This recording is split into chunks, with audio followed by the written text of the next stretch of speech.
Il attend que tu viennes. Et puis il est là, il sort, il fume sa cigarette. Ouais, mais il n'y a plus de papier. Il n'y a plus de papier. Et puis il est là, il se promène dans la cour, il n'y a plus de papier. Et quand vous allez, que vous faites des photocopies de papier et que vous venez pour lui donner, mais les timbres sont finis. Et puis il est là. Les timbres, ce n'est pas une administration. C'est tout sauf une administration. L'administration, c'est la colonne vertébrale de l'État. C'est la colonne vertébrale de l'État. Si l'administration est pourrie, si chacun veut prendre son poste pour gagner de l'argent, sur le dos des usagers, il n'y aura pas d'administration, il n'y aura pas d'État. L'armée, les FDS en général, et l'administration, voilà les deux bras dont dispose le président de la République pour conduire une politique. Commençons par les écoles professionnelles de l'État. L'ENA, l'école de police et l'école de gendarmerie. On raconte partout que les cours, les places sont au marché. Elles sont en vente libre. Et que pour avoir un poste, il faut sortir 2 millions, 1 million, 500 000. Il y a de l'exagération. Mais pour que tout le monde en parle, c'est qu'il y a aussi des faits vrais. C'est qu'il y a des faits vrais. L'exagération ne doit pas nous faire oublier la véracité aussi des accusations. Monsieur le ministre de la fonction publique, vous avez commencé, continuez, je suis avec vous. Il faut frapper dur tous ceux qui vendent les places à l'ENA, à l'école de police, à l'école de gendarmerie, parce que, mais si vous avez acheté une place pour les sous-préfets, mais c'est que vous ne valez rien d'abord. Ah oui, c'est que vous-même, vous savez que vous n'êtes pas au niveau. Alors vous allez nous fournir quelle administration? Parce qu'après, quand on dit qu'on va vous affecter à Mbengue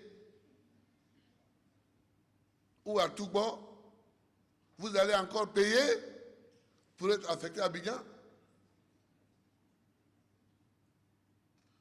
Mais enfin,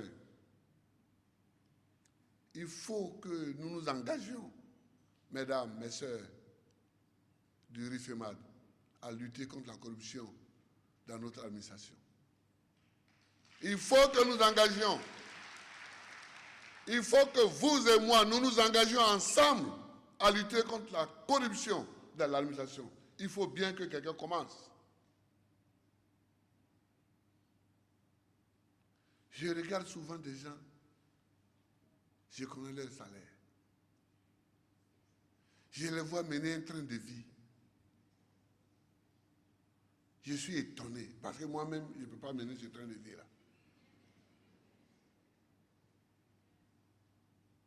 Comment?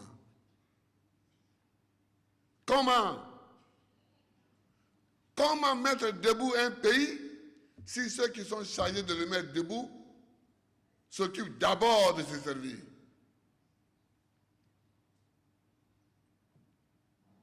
Ce pays est à redresser. Ce pays est en crise depuis 1980. C'est en 1980 que les premiers signes de l'échec d'un modèle de développement se sont manifestés. Il faut regarder les choses en face et dire la vérité. C'est en 1980, avec l'arrivée des PASS, des programmes d'ajustement structurel, que nous sommes rendus compte que exporter le café, exporter le cacao, exporter le bois, c'était un échec. C'est cette crise-là qui nous amène de crise en crise, de conflit en conflit jusqu'à aujourd'hui. Et le rôle de l'administration aujourd'hui, c'est de sortir la Côte d'Ivoire de cette crise-là.